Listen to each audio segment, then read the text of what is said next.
Bismillahirrahmanirrahim. Assalamualaikum warahmatullahi wabarakatuh. Kami menyampaikan jazakumullahu khairan jaza terhadap like, share, and subscribe yang diberikan ayah bunda sekalian. Mudah-mudahan menjadi amal ibadah untuk kita semua. Amin ya rabbal alamin.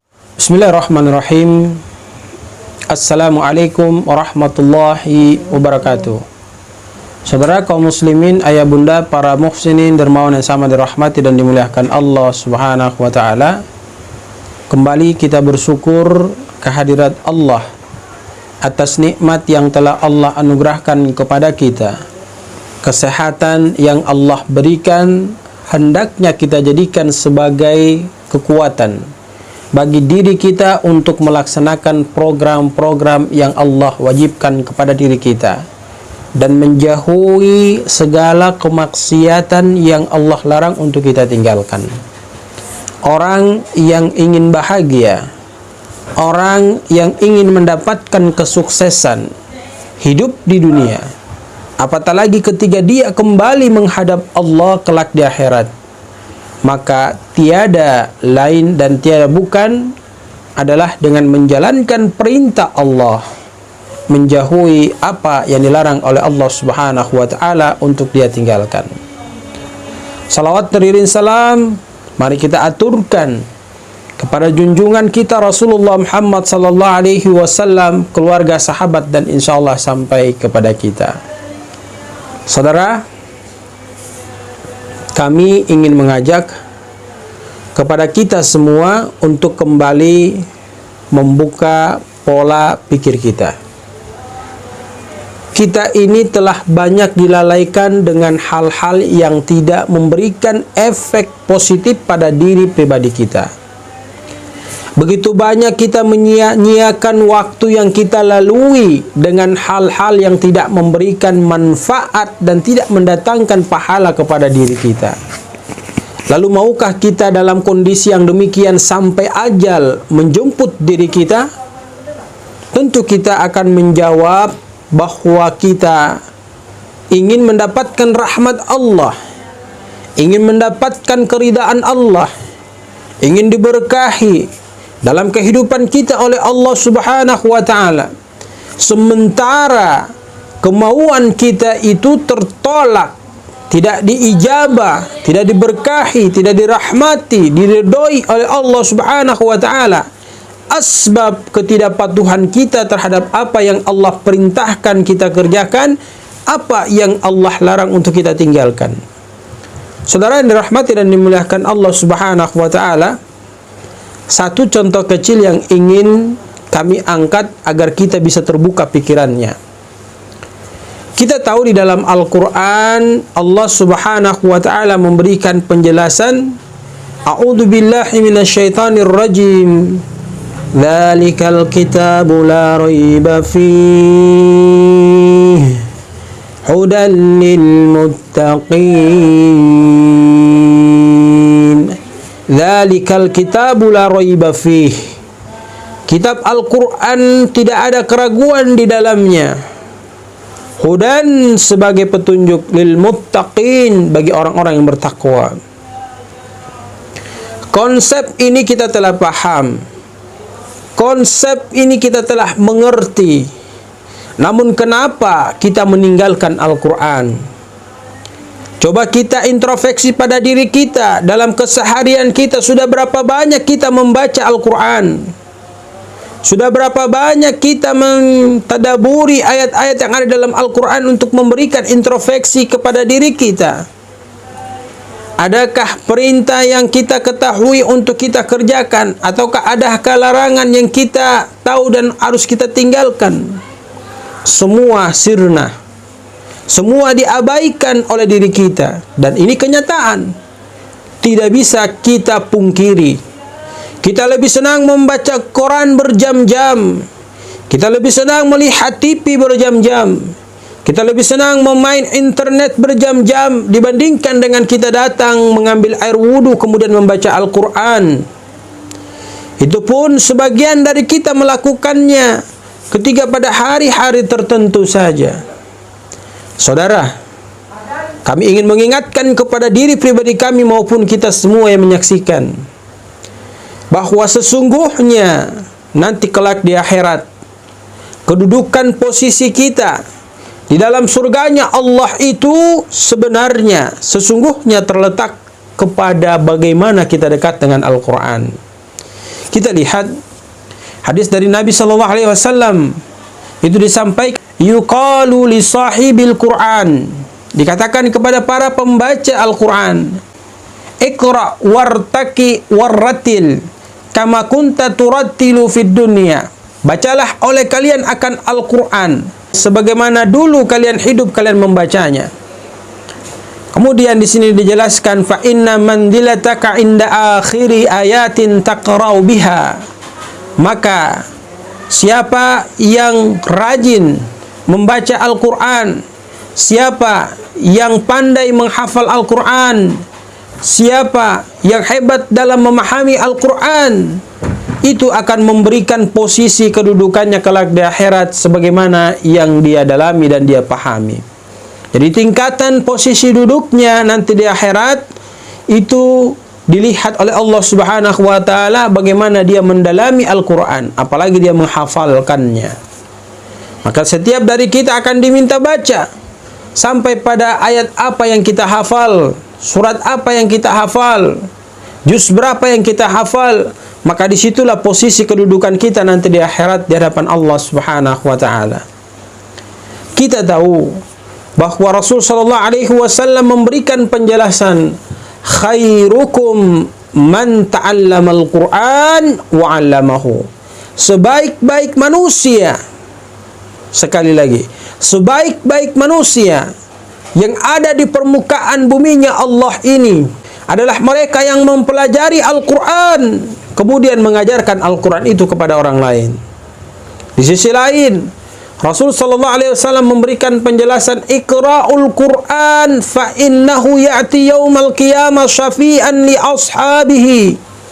Baca oleh kalian akan Al-Quran karena sesungguhnya Al-Quran itu kelak di akhirat akan datang memberikan syafaat kepada para pembacanya agar mereka mendapatkan keberkahan dan rahmat dari Allah yang dengan asbab itu membuat mereka masuk ke dalam surganya Allah Subhanahu wa taala.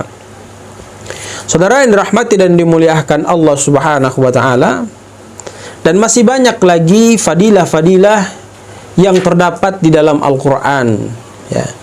Ketika kita melihat hadis-hadis dari Nabi sallallahu alaihi wasallam, maka dari Abu Umamah dia berkata, Rasul sallallahu alaihi wasallam bersabda, man qara'a ayatal kursi fi duburi kulli salatin maktubah. Barang siapa di antara kalian yang dia rajin kemudian konsisten membaca ayat kursi pada setiap pelaksanaan ibadah salat wajib, lam yamnahu min dukhulil jannah illa an yamut. Ya.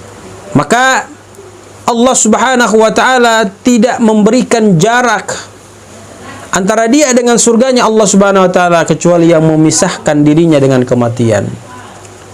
Di sisi lain, dari Anas radhiyallahu anhu dia berkata, Rasul sallallahu alaihi wasallam bersabda, suratum minal Qur'an ma hiya illa 30 ayah.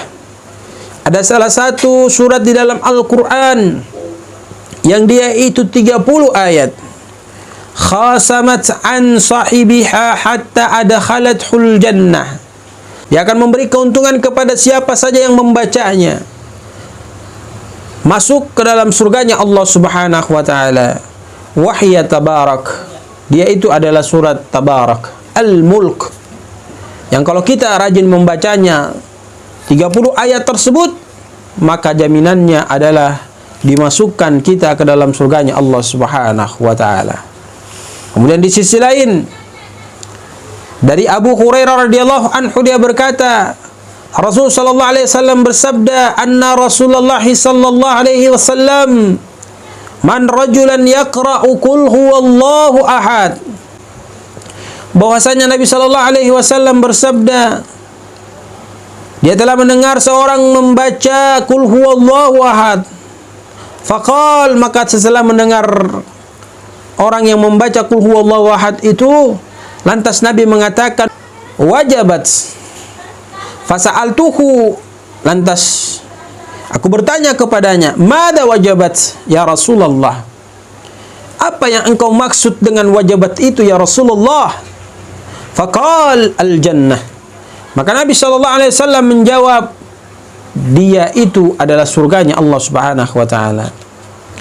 Saudara yang dirahmati dan dimuliakan Allah Subhanahu wa taala, dari Mu'adz bin Anas, dia berkata Rasul sallallahu alaihi wasallam bersabda, man qara'a, barang siapa yang membaca qul huwallahu ahad hatta yakhtimaha 10 marat, sampai berulang-ulang sebanyak 10 kali, banallahu lahu qasran fil jannah, maka Allah Subhanahu wa taala akan membangunkan untuknya istana di surganya Allah Subhanahu wa taala.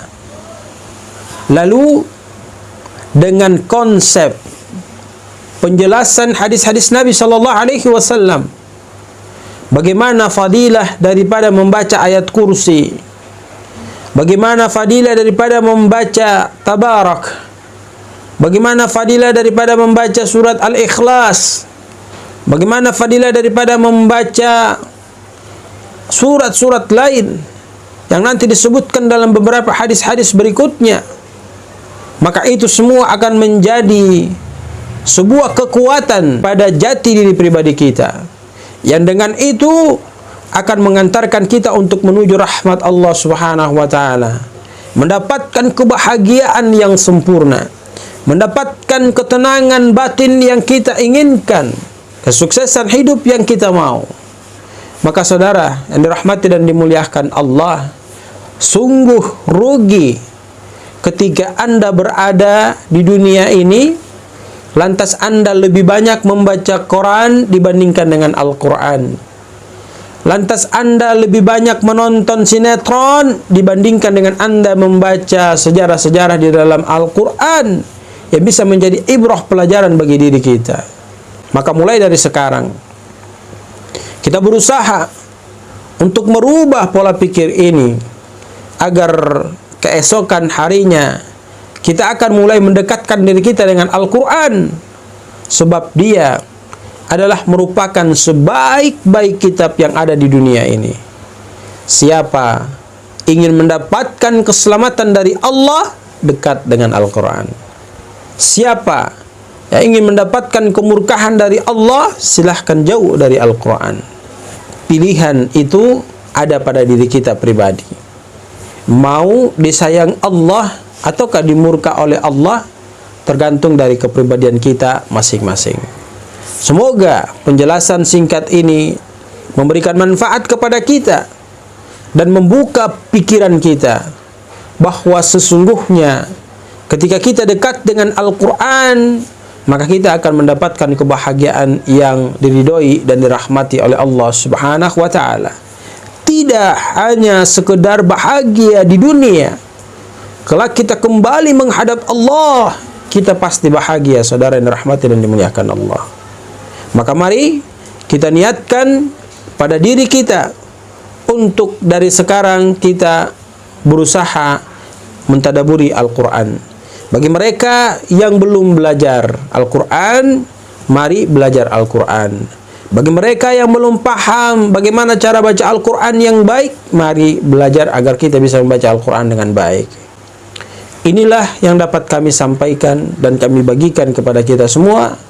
Mudah-mudahan ada manfaatnya dan kita tidak hanya sekedar mendengar, tapi kita mau berusaha untuk mengamalkan apa yang telah kita dengarkan. Barakallahu fikum. Assalamualaikum warahmatullahi wabarakatuh.